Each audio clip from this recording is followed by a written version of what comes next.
Oke, assalamualaikum warahmatullahi wabarakatuh.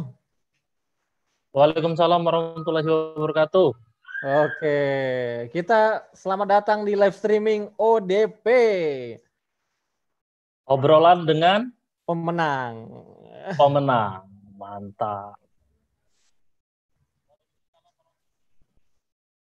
Oke, kita ucapkan selamat datang. Satunya itu di Natuna. Jadi ini Oke, menarik, Bro Petra. ya. Jadi Natuna ini pulau terluar ya Indonesia.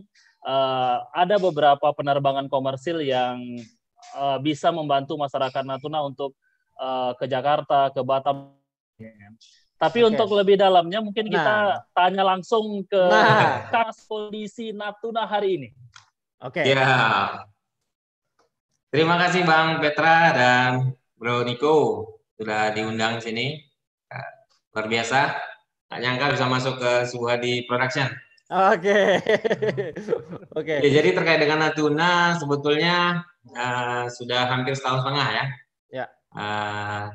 Saya di sini tahun 2019 awal kemarin masuk bulan Januari. Dan alhamdulillah sama Niko juga sudah tempat satu kantor. Jadi pertama kali kemarin nggak kebayang sih memang jauhnya itu. Iya, iya, Jadi iya. Natuna tuh wilayah kalau di BPJS bilangnya 3T. Terluar, terdepan, terpencil. Nah, yang terakhir tuh tersiksa tuh. Ya. Tetapi dia masuk ke wilayah Kepulauan Kepri. Oke. Itu ada dari pakai kapal feri, tapi frekuensinya terbatas 2 kali sebulan dari Jakarta. Ya. Nah, yang tiap hari itu ada Senin sampai Sabtu tuh Wings Oke. Air, Oke. ATR tuh tiap hari. Kemudian Sriwijaya 3 kali seminggu.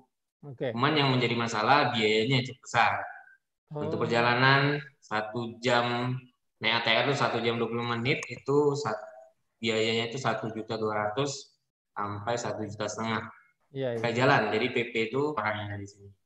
Ya. Nah, pulaunya sendiri ini salah satu kabupaten yang dulu pecahan dari kecamatan waktu gabung dengan Riau. Pulau Natuna itu, Kabupaten Natuna itu terdiri dari hampir 200 pulau. Oke.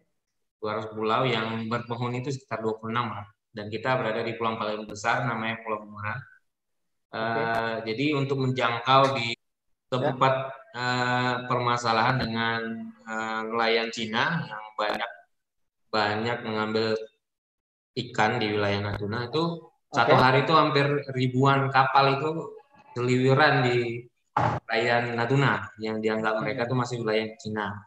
Sampai tegangan terjadi, salah satu basis militer terdepan dari Indonesia. Dan semuanya sudah ada. Nah, sempat terjadi kemarin ketegangan beberapa kali itu, bukan beberapa kali ya, hampir setiap minggu presiden ataupun menteri itu datang. Menteri ya. Menteri itu tiap minggu datang bergantian, Menko, Menteri Maritim segala macam, Menteri Kelautan itu tiap minggu datang. Dan ya orang Pemda di sini cukup sibuk. Dan suasana di sini juga sebetulnya kalau kami di masyarakatnya sih gak ada masalah, tenang-tenang aja. Karena kan wilayahnya cukup jauh sebenarnya nggak nampak. Dan kami yakin sebenarnya nggak akan terjadi perpecahan ataupun perang sih. Cuman ya itu ya cara kita lah untuk membuat bahwa Indonesia ini punya integritas di situ kan. Punya kekuatan juga. Show up juga salah satu kekuatan militer kita di situ. Dan alhamdulillah tidak terjadi apa-apa.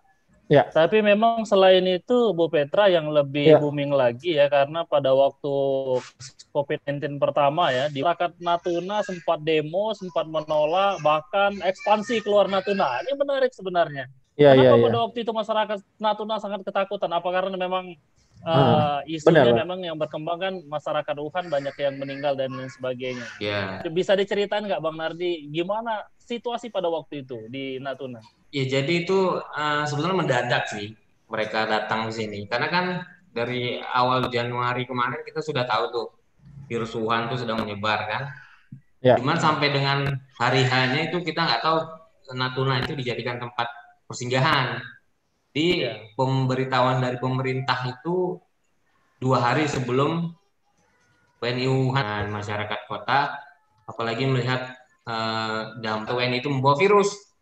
Oke. Nah, membawa virus ini tempat karantinanya itu jauh atau 5 kilometer, padahal cuma 1,5 kilometer dah pemukiman warga. Oh, Kemudian fasilitas kesehatan Dekat ya. juga kita di sini kurang memadai, jauh lah dari kata lengkap. Nah, itu yang membuat khawatir. Umur-umur masyarakat Natuna ini nggak pernah demo, baru itu demo di kantor DPR selama 3 hari 3 malam, hampir seminggu kalau nggak salah. Dan alhamdulillah sih berjalan baik lah sampai dengan sekarang. Tapi Bang Lardi, di saat waktu itu BP Jam Sostek berada di mana, Bang? Maksudnya apakah ikut berpartisipasi ke daerah itu, ke daerah konflik tersebut, atau mungkin bisa mendampingi dari pemerintah daerah, atau seperti apa waktu itu peran dari BP Jam Sostek Natuna, Bang?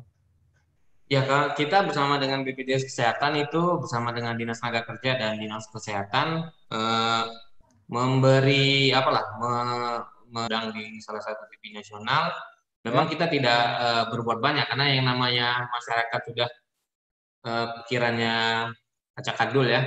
Jadi ya bahkan sampai menteri sendiri pun mereka marahin sendiri. Jadi kita hanya mendampingi dari pihak pemerintah, ya, membantu meredam sebisa mungkin. Dan kita setiap rapat itu kita diundang dan ya kurang lebih seperti itulah. Kita tidak bisa berbuat banyak juga.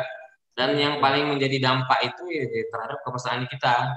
Jadi kalau di Jakarta, di kota-kota besar itu dampak Wuhan baru berlaku beberapa bulan ke belakang dari April kemarin, kita udah dari Januari.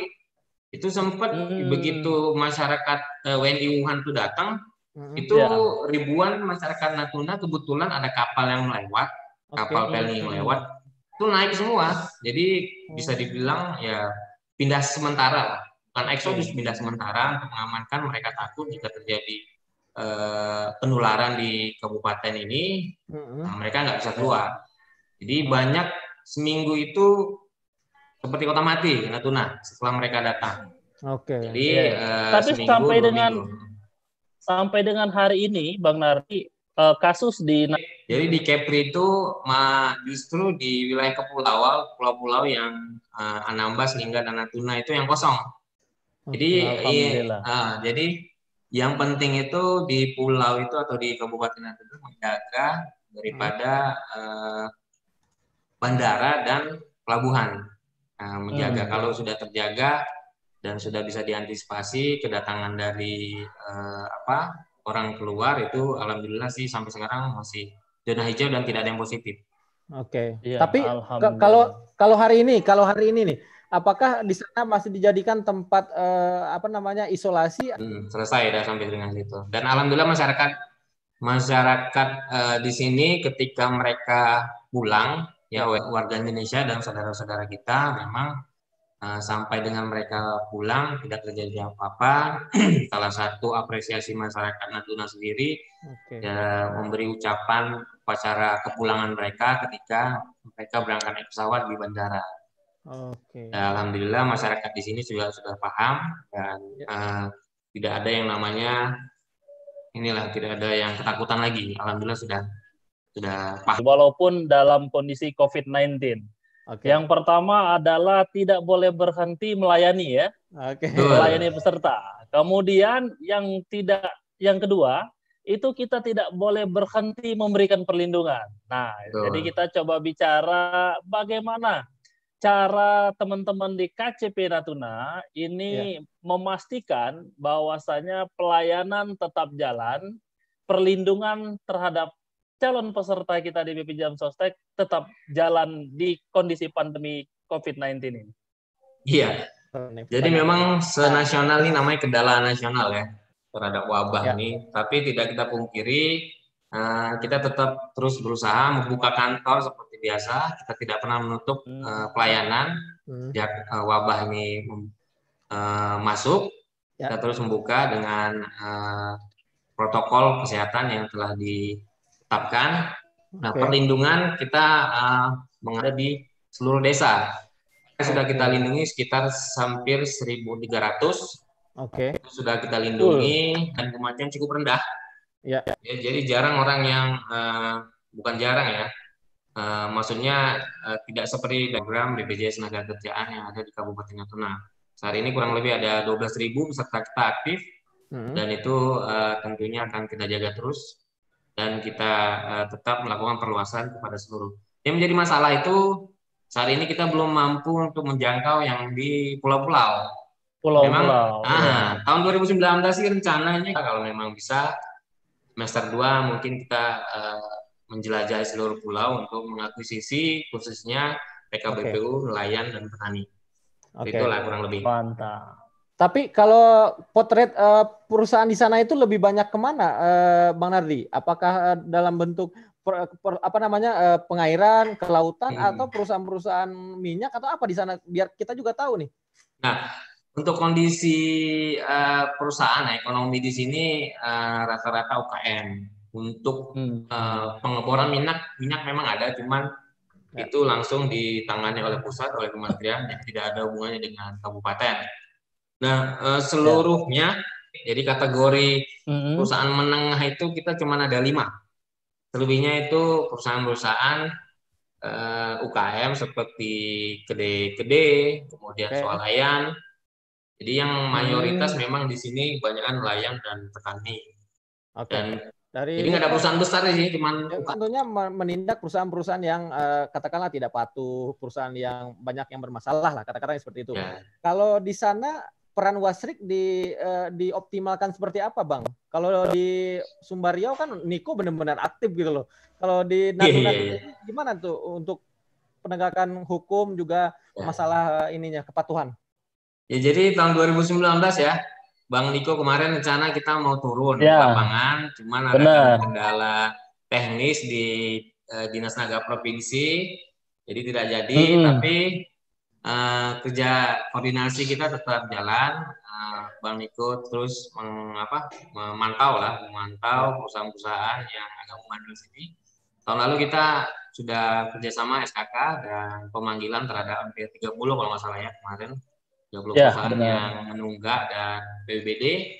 Alhamdulillah hasilnya positif sih. Memang walaupun ada 1-2 yang agak membandel, dan itu rencana kita tindak lanjuti tahun ini. Dan alhamdulillah support Bang Niko juga. Mantap. Yang membuat kami tahun 2019 itu peringkat 1 di Sumbar Riau. Oke. Ya, luar biasa. Mungkin Bro Niko bisa kasih support apa yang diberikan oleh seorang Wasrik dari Sumbar Riau ke teman-teman yang ada di KCP atau di cabang? Sebenarnya kita itu ya sedikit sih sebenarnya support yang diberikan baik oleh cabang maupun oleh Kanwil, terutama di cabang ya pada waktu itu 2019. Karena memang perlu diketahui Bro Petra. Jadi di 2017 itu emang luar biasa. Artinya para best employee ini luar biasa Bro. Kalau dijadikan struktural ya ternyata mantap. Salah satu contohnya Bang Sunardi baru sebentar ya di Natuna 1 tahun langsung juara. Walaupun memang masih di tingkat regional ya. Tingkat wilayah regional. Di wilayah kita ada 18 KCP di Sumbar Riau. Nah, nomor 1-nya tahun 2019 itu adalah Natuna. Oke, coba seorang KKCP Natuna bisa jelaskan kenapa kok bisa membawa KCP Natuna menjadi juara? Apa tipsnya, Bang Nardi? Ya, yang pertama motivasi ya. Motivasi kebetulan saya itu dari luar Kanwil Sumbar Riau, dari Sembagut, kemudian masuk ke ekosistem baru di Sumbar Riau. Paling kan kebetulan saya orang baru. Nah, kemudian melihat daripada potensi yang memang masih ada beberapa yang belum digarap pada saat itu, kita melihat bagaimana peluang KCP ini bisa naik ke peringkat 1 Kanwil, dan kemarin posisi terakhir itu di 10 nasional KCP, walaupun nggak bisa ke 5 besar. Jadi melihat peluang-peluang apa aja sih yang bisa kita kejar. Ini kita mengetahui penilaian yang ada di KPI unit kerja. Jadi tapi apakah alma mater best employee itu mempengaruhi kinerja seorang Pak Nardi? Ini menarik. Iya, betul. Ini menarik karena mungkin bukan ya, Bro Petra. Ya. Jadi best employee itu punya beban Oke. harus terus meningkat. Ini salah satu contoh nih. Nanti coba kita lihat ya. Best employee yang sudah di struktural, saya pikir sama nih. Semangatnya, kinerjanya sama Bang Nardi. Tapi kita tanya langsung, apakah best employee itu mempengaruhi kinerja? Ya, jadi jujur aja sama seperti Bang Niko bilang tuh, namanya best employee itu ya kurang lebih menjadi beban lah di kita untuk terus memberikan kontribusi yang lebih besar. Kemudian tidak turun performanya terbaik, tetapi bisa juga mendorong teman-teman kita untuk terus berkarya dan berinovasi dan menjadi lebih baik dari kita. Nah, itu saya kira yang paling penting. Iya. Tapi Bang Nardi merasa nggak di saat best employee itu udah kebayang nih, kayaknya setelah best employee gue jadi akan menjadi pejabat struktural nih, atau tidak terbayang sama sekali, Bang Nardi? Jujur kemarin itu hal itu kalau namanya angan-angan pasti lah. Cuman yang namanya umum, jadi status untuk grade dan golongan itu cukup jauh untuk mengejar menjadi kabit kelas 3 ataupun KKCP. Tapi alhamdulillah tahun 2018 kemarin kita dipromosikan. Meskipun cukup jauh, tetapi manajemen mempercayakan, dan mungkin salah satunya itu karena best employee itu. Oh, iya. Ya, karena ini yang perlu kondisi, jadi catatan. Ya karena kondisi kemarin grade itu nggak memungkinkan kita untuk naik jadi struktural lah. Mungkin salah satu poin terbesarnya, salah satu kita lulusan best employee, dan mudah-mudahan Bang Petra dan Niko segera menyusul lah. Amin. Tapi ada yang menarik, artinya ini institusi kita itu benar-benar memperhatikan ya, melihat siapa-siapa saja orang yang harus ditempatkan di struktural. Salah satunya tidak melihat grade ya, mungkin itu salah satu administrasi, tetapi yang paling terpenting adalah manajemen ternyata. Tapi yang lebih menarik lagi sebenarnya, bagaimana sebenarnya proses best employee di tahun 2017 itu, Bang Nardi? Bagaimana? Tentu kita di tahun 2017 itu mungkin ada ratusan karyawan yang ada di Sumbagut yang harus Bang Nardi singkirkan kan, untuk menjadi perwakilan nomor 1 tuh di Kanwil Sumbagut yang jujur saja paling bergengsi mungkin ya, apalagi pada saat HUT upacara membacakan visi dan misi dan lain sebagainya. Mungkin bagaimana seleksinya pada waktu itu, Bang Nardi? Ya, itu tahun 2017 ya, kalau nggak salah. 2017 sebenarnya nggak tahu kalau itu kemarin saya diusulkan. Nah, tiba-tiba namanya muncul, kita di Kanwil ada 2 orang tuh, bersaing dengan seluruh kantor cabang, masing-masing mewakili 2 orang. Tes online segala macam, hampir sama sih sebenarnya dengan seleksi best employee tahun-tahun depannya itu. Jadi seleksi per Kanwil dulu, kemudian didapat 5 besar, kemudian 5 besar itu dibawa kemarin kita langsung ke Jakarta, tidak regional. Langsung Jakarta ya? Langsung Jakarta. Kemarin panelisnya itu kebetulan saya dapat Pak Yasarudin, kemudian salah satu asdep umum di Sumbagut, satu lagi saya lupa yang sekarang Kaca Balikpapan, siapa? Lupa namanya. Jadi kalau dari proses itu Bang Nardi, dulu itu inovasinya tidak seperti jelimet sekarang itu sangat ketat sekali. Dulu inovasi kita memang sederhana tetapi sudah terimplementasi. Jadi saran bagi mungkin yang melihat dan akan menjadi kandidat best employee, ya pasti buat wacana ataupun masih dalam proses. Tapi karena saya sudah terimplementasi sudah di jauh hari, dan itu yang mungkin yang dipilih.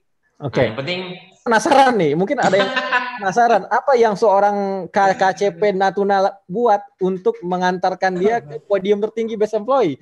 Apa waktu itu? Sebenarnya inovasinya masih jauh lah dari inovasi teman-teman yang ada sekarang ataupun di atas saya. Itu cuma hanya aplikasi dari Kanwil. Kebetulan saya kemarin di Kanwil Sumbagut, aplikasi itu membantu cabang monitoring. Karena pada saat itu monitoring dari aplikasi SDGs-TK atau Smart itu masih cukup kurang, tidak seperti sekarang lah ya. Jadi kami membuat aplikasi bantu ke monitoring ke cabang-cabang dan KCP, kemudian keputusan-keputusan kerja, keputusan-keputusan direksi yang terbaru. Seperti itu sih kemarin. Bukan sederhana sih sebetulnya. Sederhana Sudah tapi terimplementasi luar biasa ya. Jadi artinya pada waktu itu mungkin dipilih oleh unit kerja, kemudian ada tes online-nya juga ya Bang ya? Ada. Tes online. Berusaha untuk menjadi best employee dan kerja ikhlas. Mudah-mudahan manajemen khususnya kepala unit kerja itu memperhatikan kinerja teman-teman yang ada di bawah.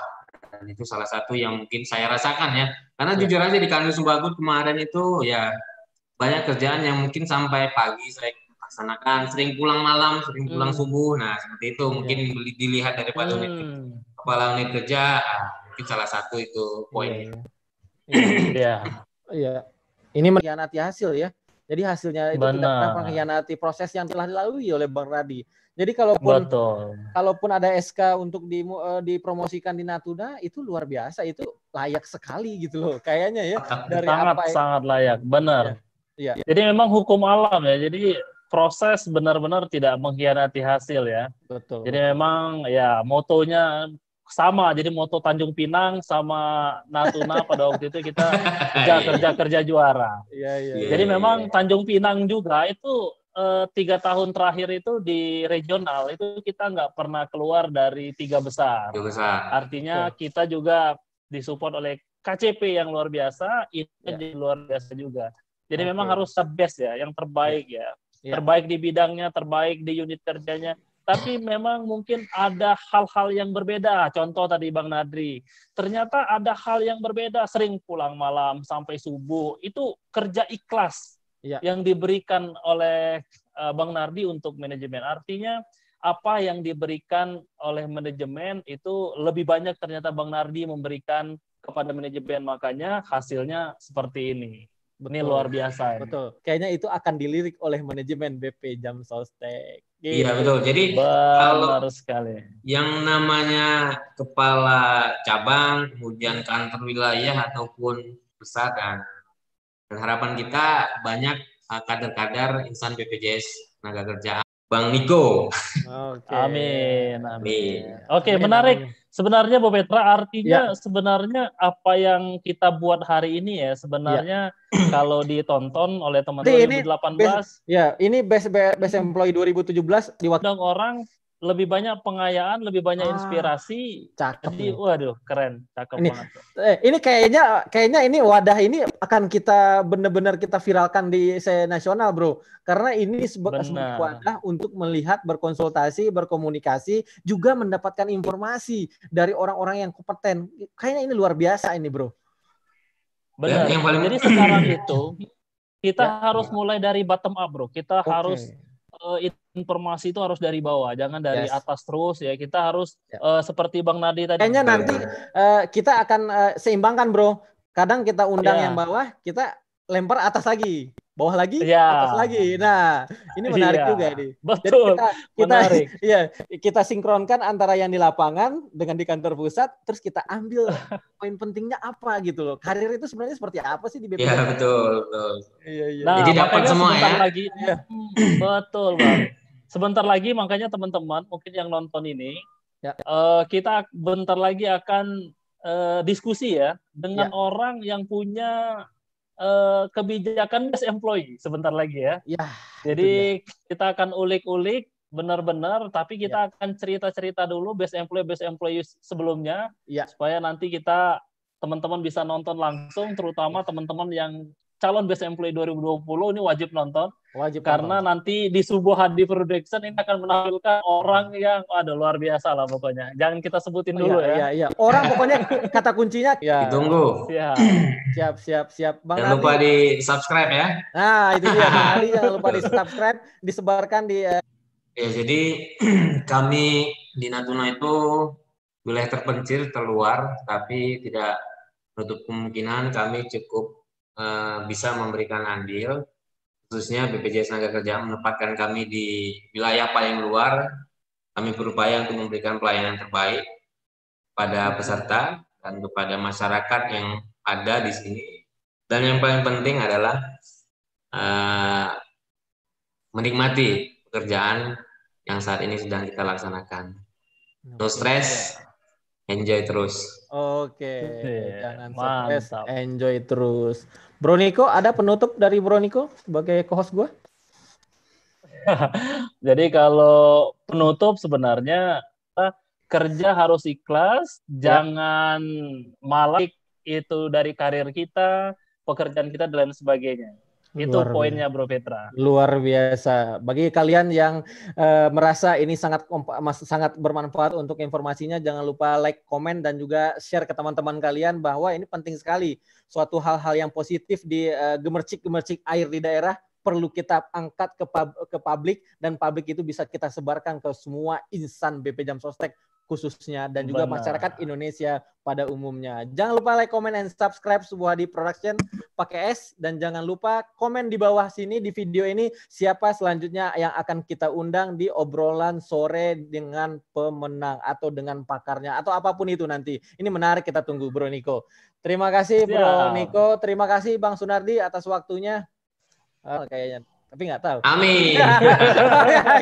Makin besar ya. Oke, terima kasih Bang Nardi, Bro Niko. Sampai ketemu lagi di lain kesempatan. Wassalamualaikum warahmatullahi wabarakatuh. Waalaikumsalam.